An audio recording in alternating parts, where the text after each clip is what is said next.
When I was 23 years old, all anybody wanted to ask me was, what do you do for a living? And what was my response? My response was, I do awesome. I'm Steve Armato, and I started this podcast to interview awesome people who build awesome lives. So now, let's do awesome. Eric Olah-Reiken of UniTru, also lifelong Hoboken resident. Welcome to Doing Awesome, my friend. How you doing today? I'm doing fantastic, man. Thanks for having me on. Of course, this is fun. So a little background, people don't know. We met through a networking group, and just have stayed in touch, bounced some ideas off each other.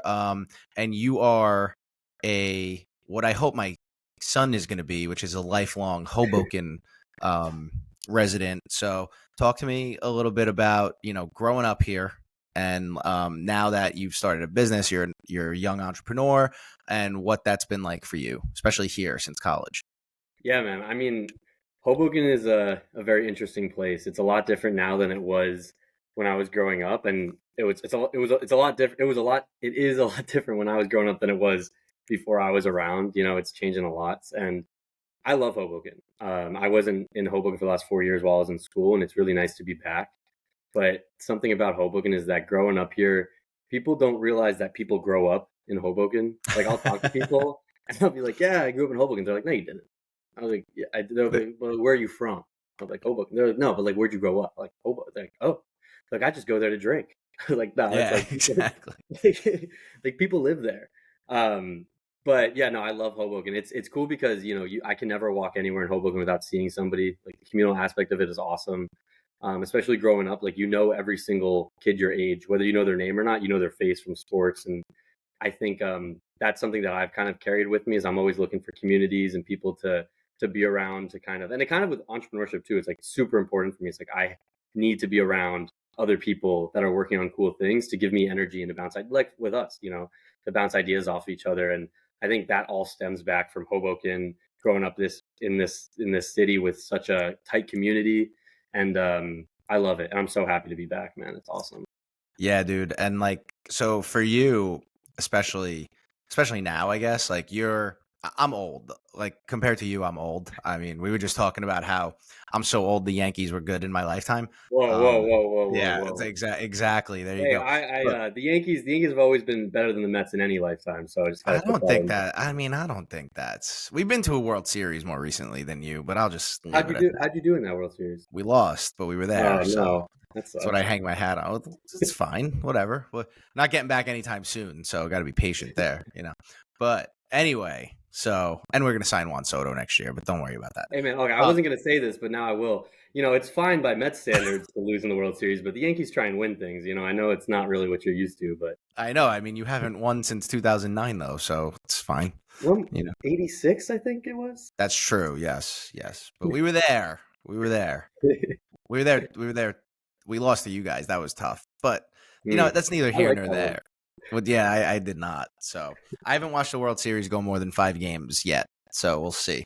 But anyway, so you, on the other hand, let's get back to you. Not enough about the Mets bashing here. So what's it like for you?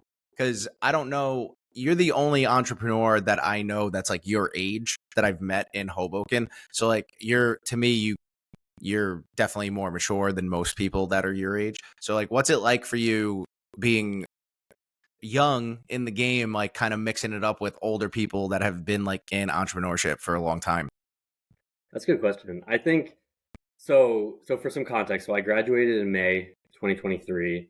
I was in an accelerator program through the school I graduated from, through Penn State, from May until August.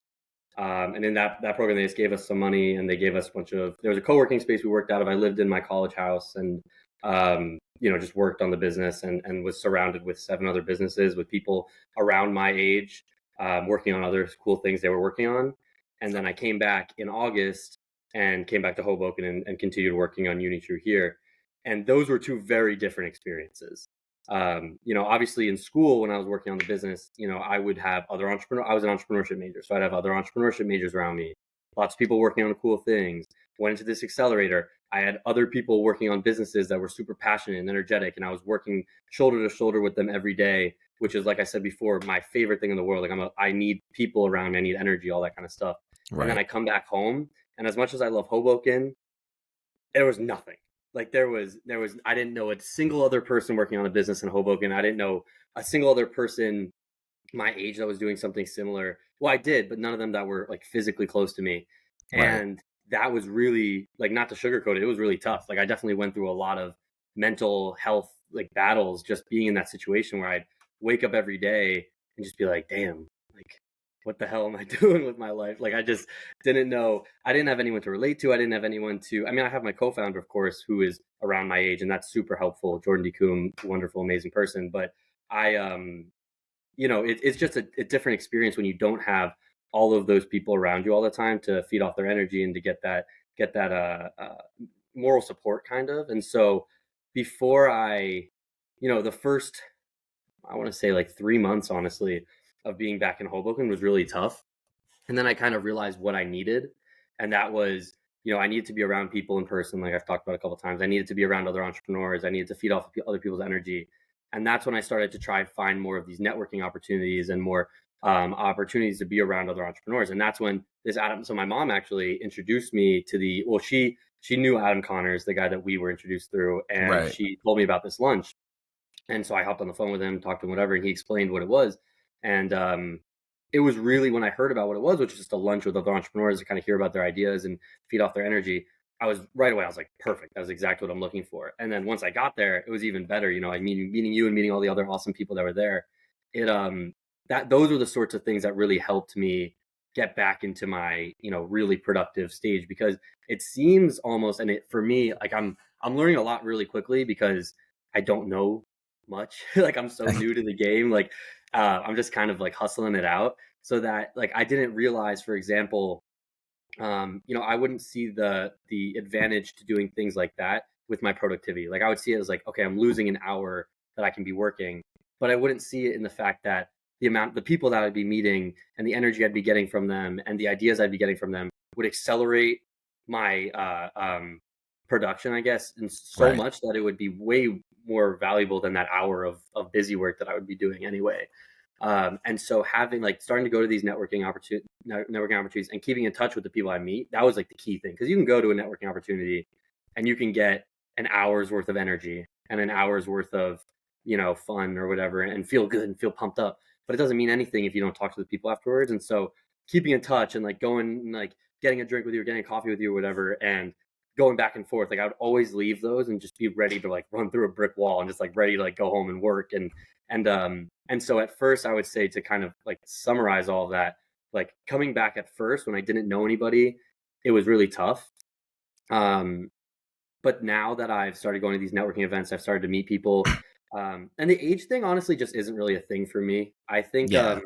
like I don't know, like I especially like people like you, it's like yeah, we're not the same age, but like we're both like relaxed, like chill people, you know what I mean? So I feel like that Right. it honestly is more about finding, for me, it's more about finding people with the same energy than about finding people my same age. Because Right. I don't like, you can find people, there's plenty of people my exact age that I don't relate to at all. And there's plenty of people older than me or younger than me that I really relate to, and I just feed off their energy and stuff. So it was more so just about finding those people and finding environments and communities that I can be a part of that would help me to get back to that really peak productive state that I was in over the summer when I was in that co-working space with all those other people. And I'm happy to say that I would say that I'm back to that point. It's a really good feeling. Yeah, dude. I mean, and that's the thing. The cool thing about it is, like you said, you meet when you, because I was kind of in the same boat. Like, really, not. I don't really have a lot of friends that like have businesses or like are into entrepreneurship. I have a few, but I don't have a ton. And most of the ones that I have aren't. They're not near me. Like they live Mm, like one of my good friends who's like got his own business, and like I talk to him maybe once a quarter on the phone for like an hour and a half, and but he lives in like Colorado. So, mm, I can't, we don't see each other, so it's tough. But then when you get to meet people, like when we went to that lunch and met you, like we keep in touch, we talk, and then like you just end up bouncing ideas off each other. Like everybody can help each other they know, like if you're in the same space, in the entrepreneurship space, there's ways you could just help each other just by just talking. So Definitely. that's the thing that's like really, that's helped me. So I'm glad that you said that, because that's like, the age thing's fine. Like it doesn't matter. It really doesn't matter. I mean, I know some, like, I mean, there are people that I talk to that are like way older than me that I get like that Mhm. energy from, you know? But talk to me now about UniTru. What is it? I want to know what it is and how it's, I mean, I do know what it is, but I want you to tell the audience what it is and Cool. kind of how you got started and why you got started, because I feel like it's an interesting story. Cool. Okay, so with UniTru, we connect high school students with university students for an unfiltered perspective on what it's actually like to go to certain universities. So the way that it all started goes back to my junior year of college. So I was sitting in the student union building and I was studying for an exam. And as we've talked about before, I'm from New Jersey, but I'm a massive Yankees fan because I'm smart. Uh, And I don't know I about that. well, I wouldn't say I'm smart because it wasn't a decision. You know, I was lucky enough to be born into it. But Oh, I wow. I I'm sitting there, right? I'm wearing a Yankees hat as I often do, and this kid comes up to me and says, "Hey, are you from New York?" I was like, "No, but what's up?" You know, and he basically said, he's like, "Yeah, well, I'm visiting Penn State. It was an accepted students day, and I was wondering if I could ask you a couple questions." I was like, "Yeah, of course, whatever. I'd rather talk to you than study, and I'd always like happy to help people." So, so we're going back and forth. He's asking me all these questions. He's asking me about academics, but he's also asking me about life outside of classes. He's asking me about social life. He's asking me about what is it really like to go to this school. And we're going back and forth for, I want to say like an hour or something like that. Like we're just going like ripping back and forth. And his dad comes, like midway through the conversation. We're talking. It gets to be about the top of the hour, and there's a Penn State info session that they were planning on attending at the top of the hour. And his dad goes to him and says, "Hey, like, do you want to, go to this info session?" And they both look at each other and they kind of agree, like, like we could, but I'd kind of rather talk to Eric. I'm like, oh, that's interesting. Okay. And so, that happens. And then later in that same week, I'm leaving the same building, and a guy comes up to me and taps me on the shoulder again. He's like, "Hey, are you a student here? I don't know if you know much about State College, but it is in the middle of nowhere, Pennsylvania. It's 2.5 hours to Pittsburgh, 3.5 hours to Philly. It's nowhere." I was like, "I'm wearing a backpack. I'm in State College. Like, yeah, I'm a student. Yeah, yeah. What's up?" And so he's like, "Yeah, well, that's my daughter over there. Can I just ask you candidly, like, what is the party scene really like here?" And I'm like, that is an extremely valid question to ask, especially if you have a daughter going to that school, and especially a school like Penn State, which definitely has it. And I said, "Listen, man, I mean, candidly, like it's there for sure. Like if you wanted to go out every night and not pay attention to anything else but partying, like there's plenty of opportunities to do so. But if you're smart and you're like care about your goals and whatnot, like you'll be fine. Like it's all about the individual." But after that happened, I kind of think to myself, I'm like, damn, two people in the span of 1 week came up to me, went through the social quote unquote pain of talking to a stranger. The information I have must be pretty valuable and they must not have access to it.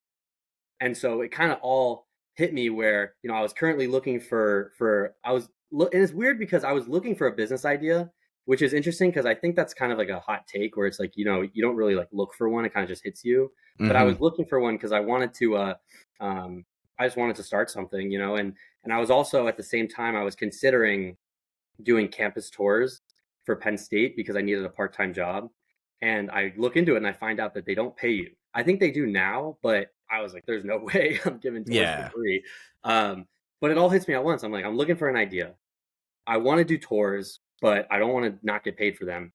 And all of these people are coming up to me looking for the unfiltered perspective on what it's actually like to go to this school. Why don't I just give tours of Penn State unfiltered and unaffiliated from the school and, satisfy all of those things at once? Right. And I remember the moment. I remember where I was standing when all this hit me. It was on Old Main Lawn. I was walking to class. I stopped, like physically stopped, and I was like, "Oh my god!" Like I remember, I remember that. And so basically, I have this idea, and I start working on it. I'm working on it for like a little bit. I had an internship um, in out in Seattle, and I was like, I was doing a sales job, so I was doing like field sales. So I would go to like a couple of customer calls or whatever, and then I would go to the library for the rest of the day and just work on UniTru. And then so I'm working out for a little bit over the summer. it's funny to look back because I'd made probably zero progress. Like I did a lot of things, but didn't do anything tangible.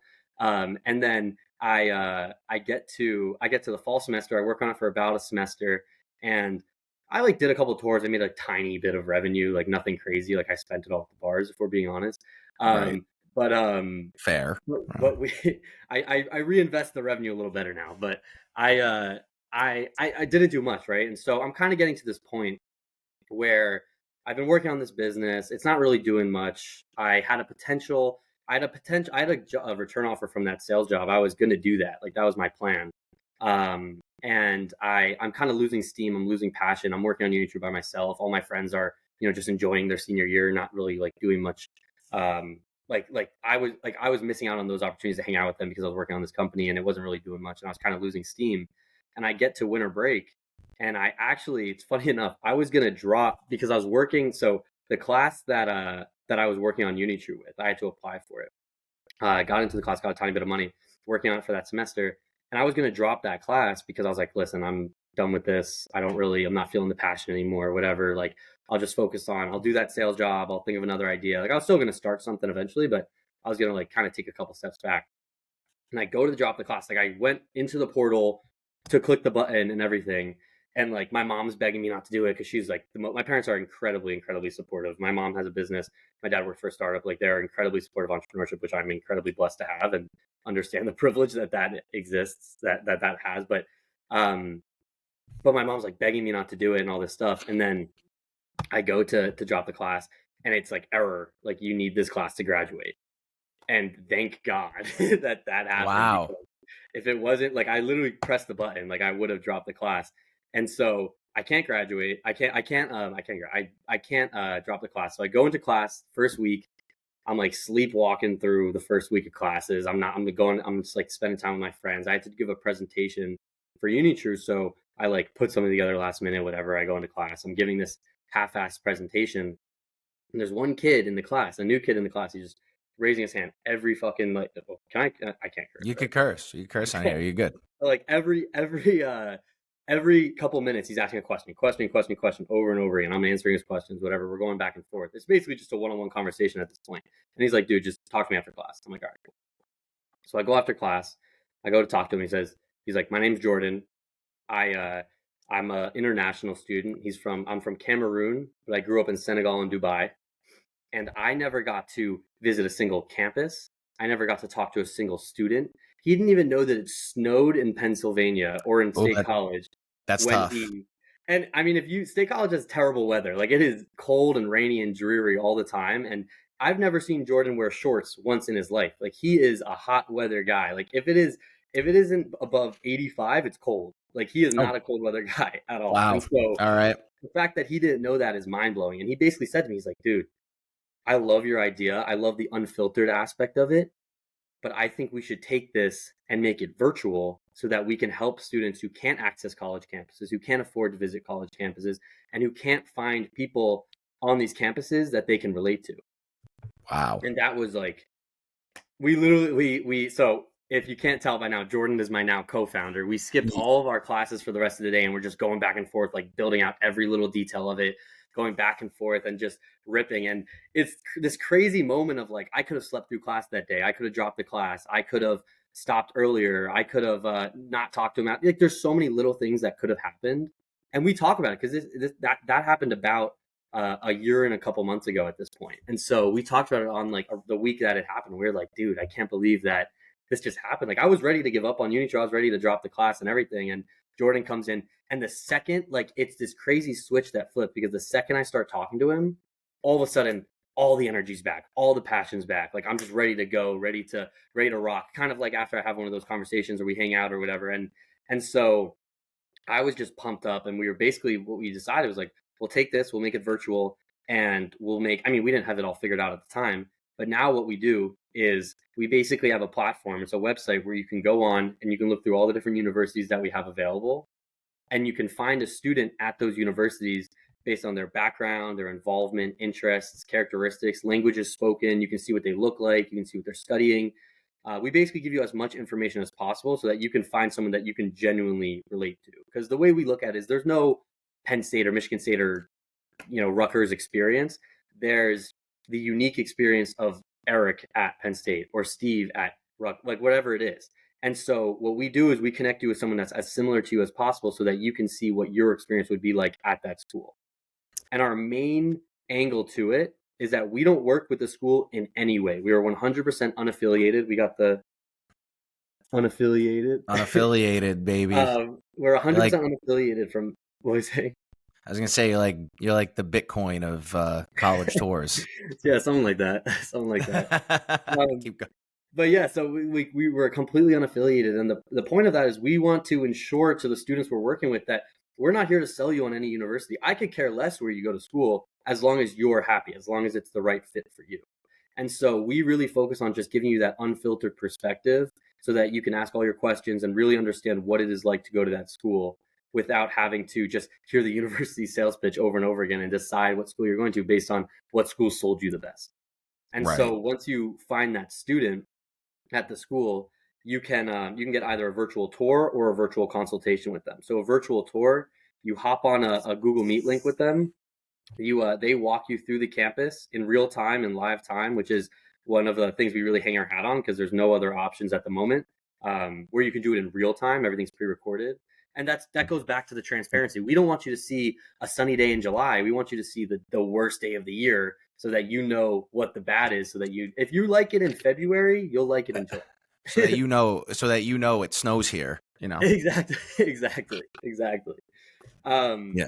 Yeah, and so you get that virtual tour. They walk you through the campus, but they also walk you through downtown. They show you what the restaurants are like, what the shops are like, what the housing is like, the stuff that you won't usually get on that school tour. And that way you get the holistic understanding of this is what the school is, this is what the academics are like, this is what the social life is like, this is what it looks like, this is what the people like. Here's a couple pieces of advice that the student may have messed up on that you don't have to. Like I made a mistake, so you don't have to, like that kind of thing. And so those are the virtual tours, right? And the whole time you can ask any questions you have, and you'll get completely unfiltered answers. The only rule that we have for our guides is that they have to be completely honest. They have to tell the truth. So if they had a bad experience, they can tell that. If they had a good experience, they can tell that. They just can't make anything up and they can't lie and they have to be completely honest. Because we don't want you defaming or making anything up. Like we're completely honest in what we talk about.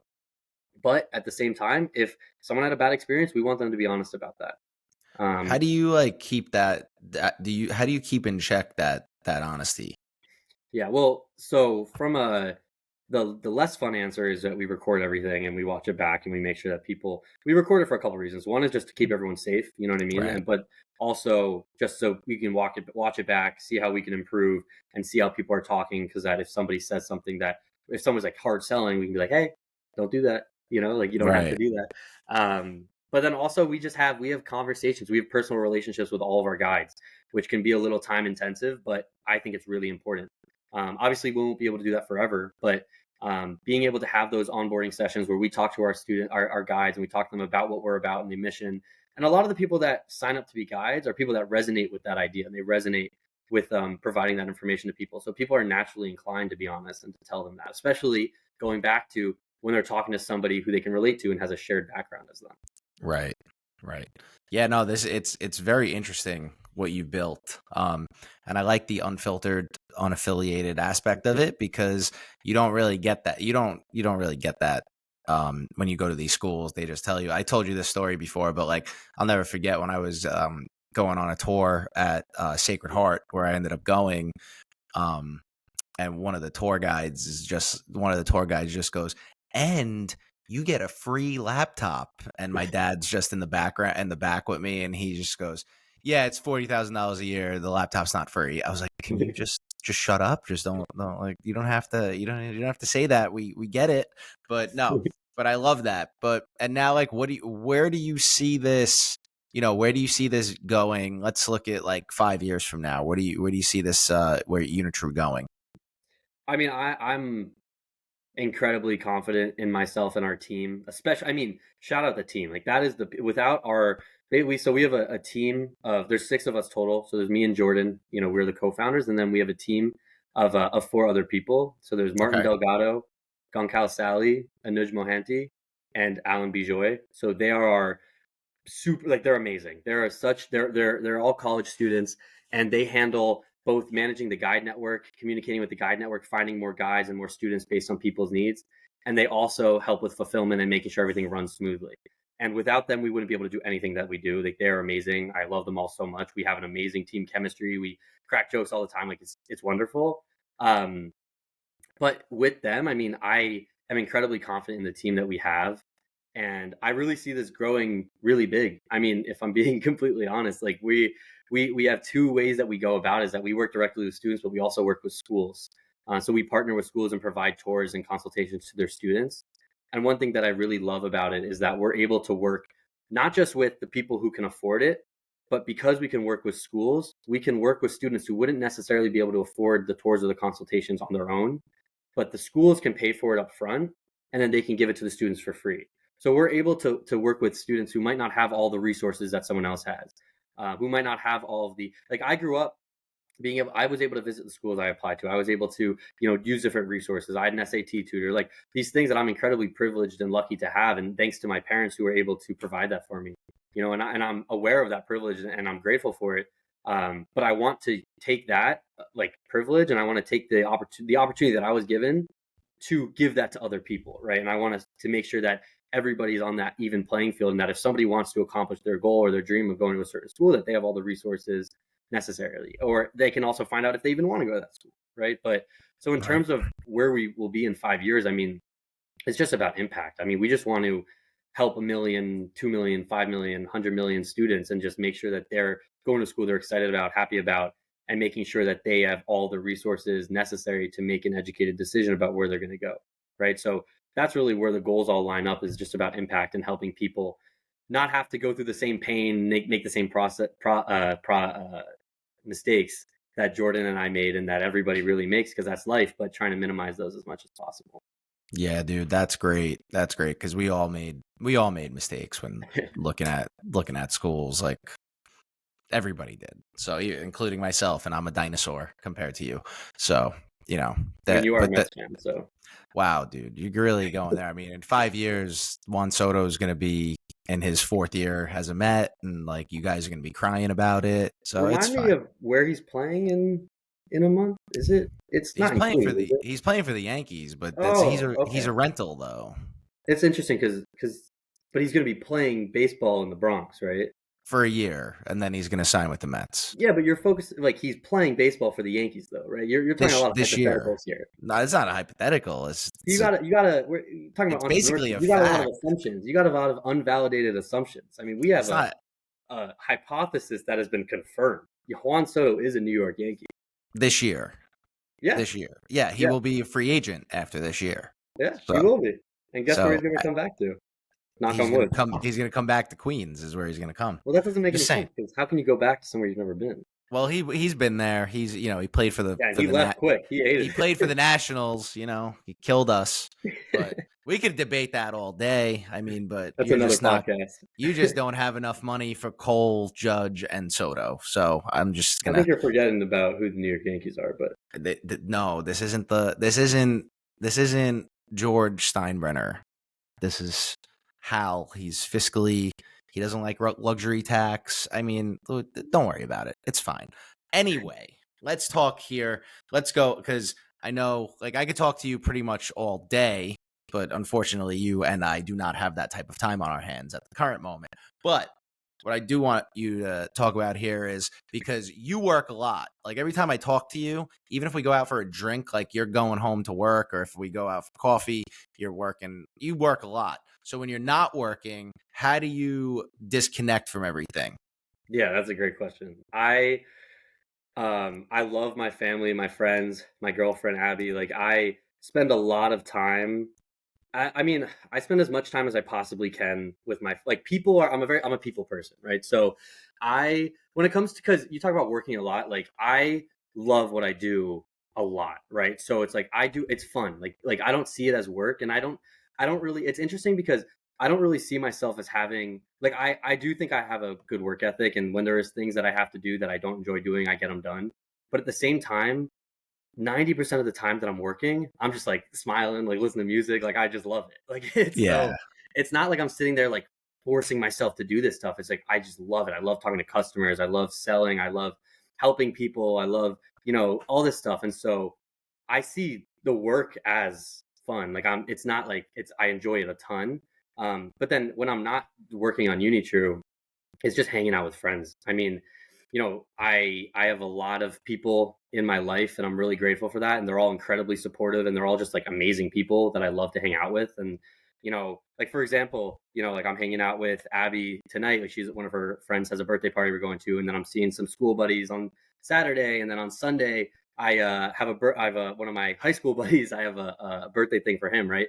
But, so it's just spending time with my friends, spending time with people that I love and I care about, family, friends, and just doing that. I mean, I think that that's something that I've realized as I've done this more, because it is kind of this lifestyle where there's always more to do. Like I could work 99% of the time. I could always be working.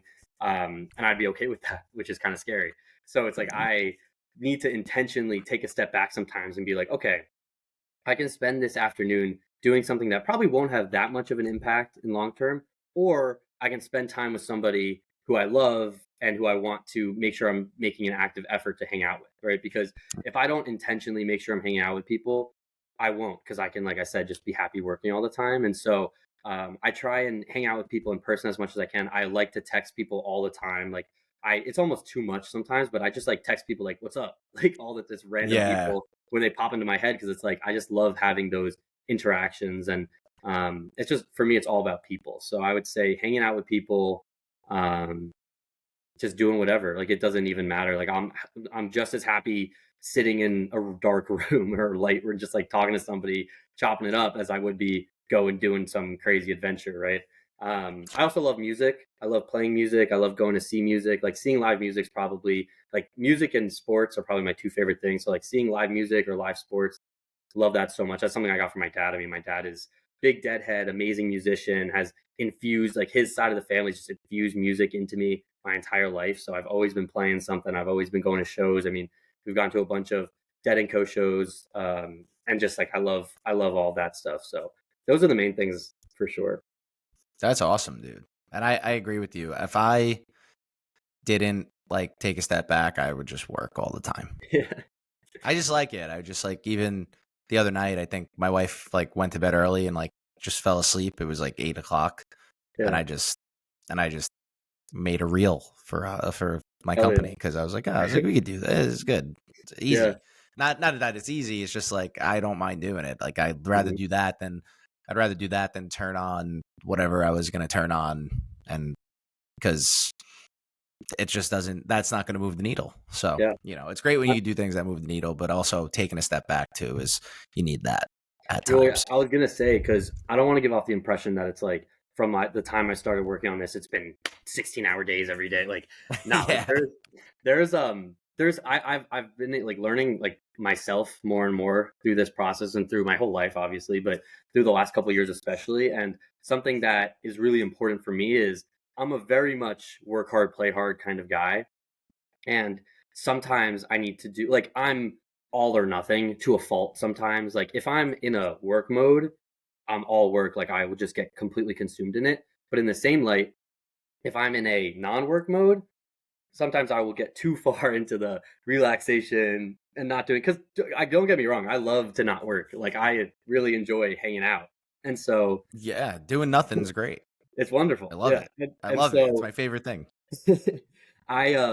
so like for example, I mean, I at the end of the year, UniTru, we were doing well. We were making some progress, but we weren't really we weren't where we are now. We're right now we're at this really awesome point where we're building funnels and making really good progress and everything's clicking. And obviously not everything's going perfectly, because it's, it never does, but everything that we are doing is with a purpose and in part of a plan. And it's just really nice and organized, which is really how I operate.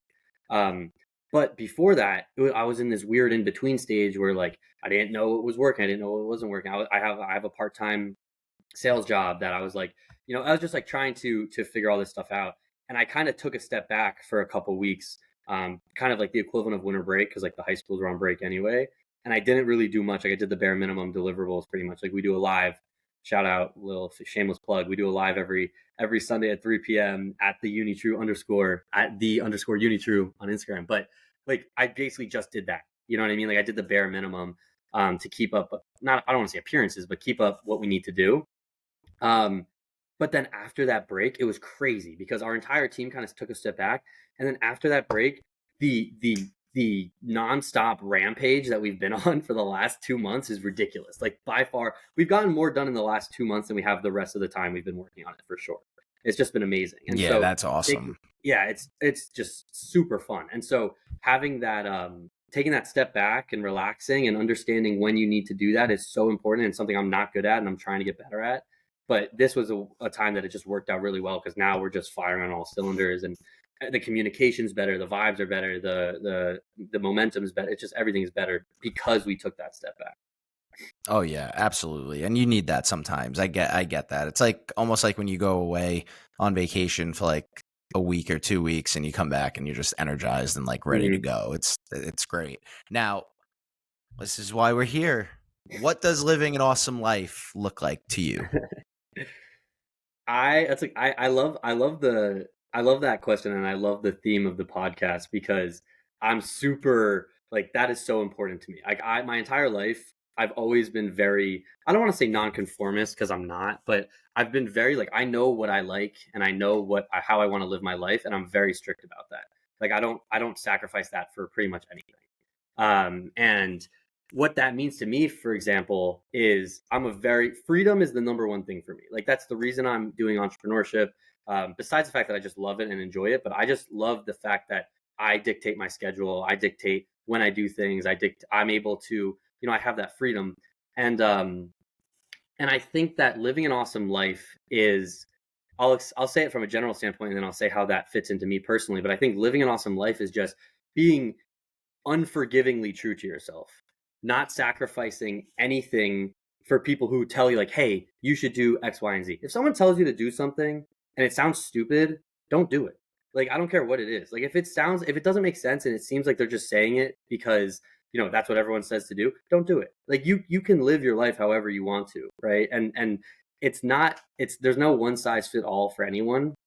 And for me, I have a pretty like I have a very low threshold for like what I need in terms of like creature comforts or whatever. Like I can happily live off of like my friends will make fun of me for it, but like I can happily live off of beans and sleep on the floor for months or years as long as I'm like getting to work on what I want to work on, and I'm getting to see my friends, and the things that actually matter to me are happening. And so for me, living an awesome life is figuring out, okay, what are the things that I care about, and then just going 100% into that and sacrificing everything else. Like for me, it's like the things I care about are my friends and my family and my loved ones. Number one, like that's the most important thing. I care about UniTru a lot, and I care about helping people, and I care about helping people, which is why I'm doing UniTru, right? And so that's pretty much it. Like I care about my friends and my family, and I care about UniTru and helping people, and that's it. And everything kind of fits into that. And anything that doesn't fit into that, I just don't need to do. And I just completely sacrifice that. And that's something my parents have really drilled into me my whole life is like, if you want to do cool things, you're going to have to make big sacrifices.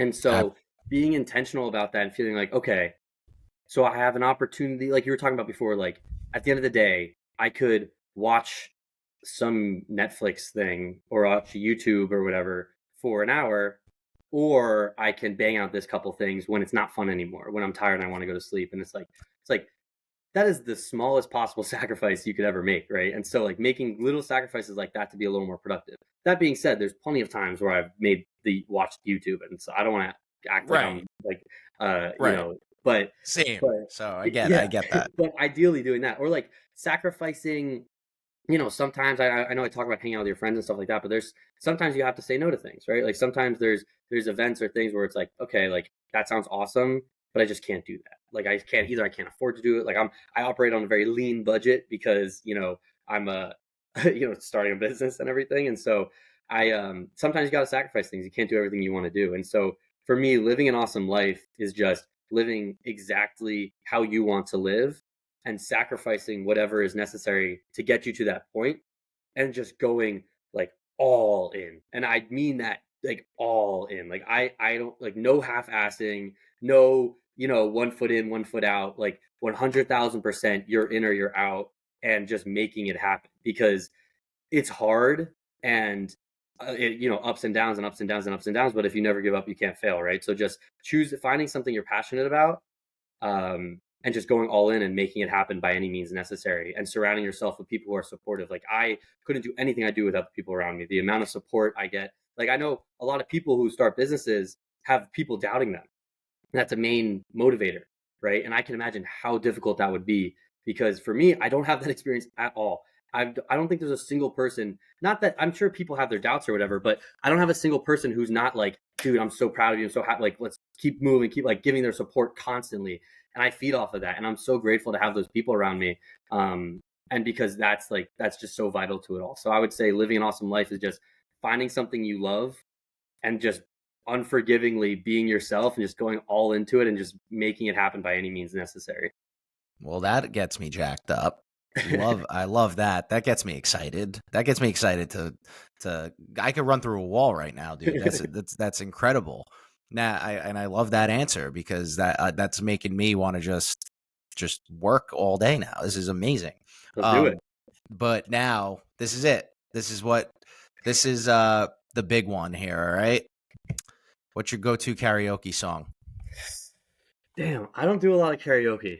I'm not going to lie. But the best karaoke performance that I've ever witnessed in my life was my friend Nolan Barr. So I did I did a month in Barcelona my junior year, one of the best months of my life. That's one of the best cities in the world. Love it. I mean, I did not, I work a lot now. I did not work a lot that month. No need to.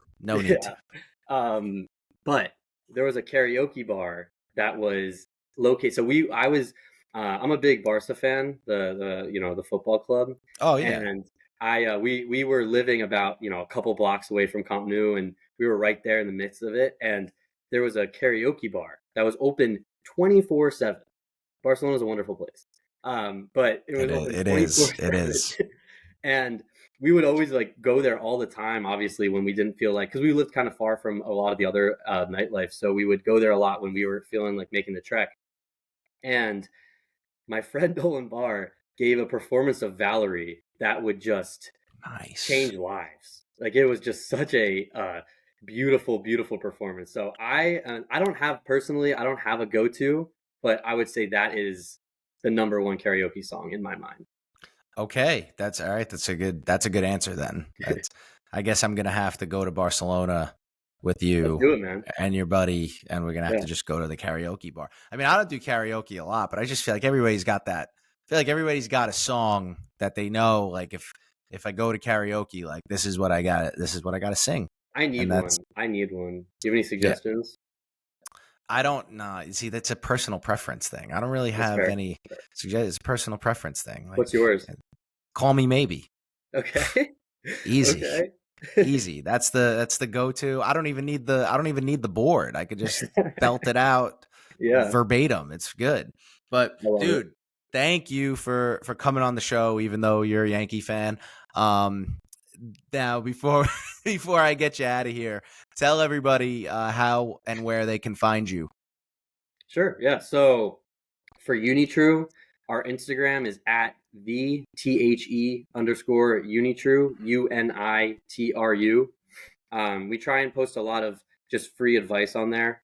We have a lot, like I said, we have that live every week, but we'll post just little tips and tricks for if you're going through the university search process, or if your student or your kid is going through it.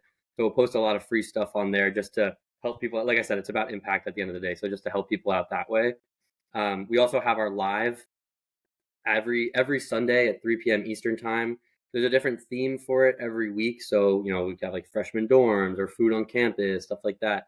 And we'll have current or recent graduate students come on, share their perspective. We ask them questions. It's kind of like a little microcosm of what the consultations and the tours are, but just, on the live. So that's where I'd say that. Our website is theunitru.com, THEUNITRU.com. Check it out. I love it. If you have, I would really love, the number one thing, if anyone has any feedback or advice or things that we can fix, please let me know. Like, I am shameless. Like, you don't have to worry about offending me. Like, I want to just improve as much as possible and build something that people love. So any advice or feedback is super welcome. You can find me personally on LinkedIn, I guess. My name is Eric Olah-Reiken. It's I'm sure you'll have the spelling of it somewhere. So it's OLAH-REIKEN. Have it right in the description. We'll be good. Yeah, there we go. But yeah, connect with me. I'd love to meet whoever, down to chat. I love meeting new people and talking. So if anybody wants to, like, just like find a time to call and meet or whatever, grab a drink or a coffee, be more than happy to do that. But yeah, no, I mean, this was awesome. I had a ton of Yeah. fun. I knew it was going to be fun, but this was even better than I expected. So I appreciate you having me on here, man. I see your stuff all over. Like, I'll be, when I'm doing one of those times when I made the wrong decision and I'm scrolling on like YouTube Shorts or whatever. All of a sudden there'll just be like a doing awesome reel short, and I'll be like, that's my guy. Like, let's go. That's I love hearing that too, because I don't know like who sees what, so it's great to hear that. And it was great having you on. I mean, I knew it would be awesome just because we could just talk for days, you and me. But it was great having you on. It was great. I've heard the story, but now I'm glad that other people get to hear the story, get to know you and what you're about. And this was great, man. And we should definitely link up I'm going to Mexico, so when I'm back, we should definitely link up for a drink. Let's do it, man. It'll happen in the bleachers of Yankee Stadium. Oh wow, I'll do that. We'll do that. You can watch Juan Soto in person. I know. Isn't that exciting? For the last time in pinstripes, and then he's in Queens. Boom. But all right, dude. Thank you so much, everybody.